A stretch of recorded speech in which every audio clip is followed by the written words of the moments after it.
Великденски литургии како никогаш досега.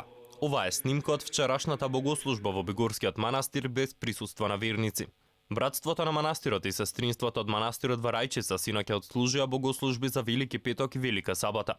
Во овие вонредни услови кога Македонија се бори со пандемија, црквата ги користи придобивките на дигиталната доба.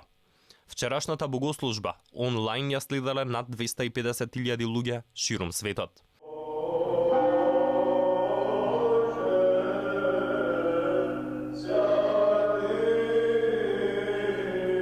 Иста е сликата низ сите храмови во државата. Велика сабота со празни манастири и цркви. Во соборниот храм невообичаена тишина.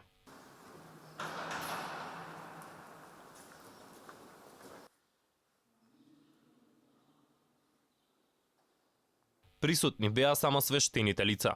Завршиле со утринските литургии па се подготвуваа за полнок и објавувањето на големата вест за Христовото воскресение. И вечерва ќе бидат сами во храмовите. На верниците им порачаа овој Великден да останат дома.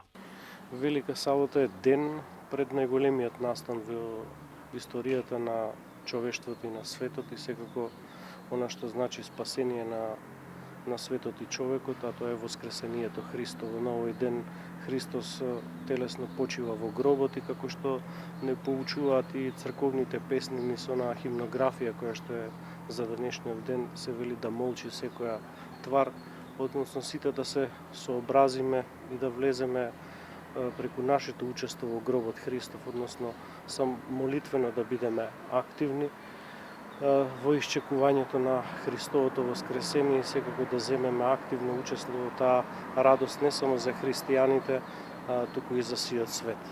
Да бидеме сплотени меѓусебно, да се почитуваме и да си простуваме. Тоа е универзалната порака во христијанството, додаде Стојчевски. Најголемиот христијански празник Великден годинава се спроведува во вонредна состојба. Православните верници наместо в црква ќе бидат во своите домови. Домакинките ги вапцаа јајцата, а по 40-дневните постови за утре се спремаат богати трпези. Но годинава само во кругот на потисното семејство.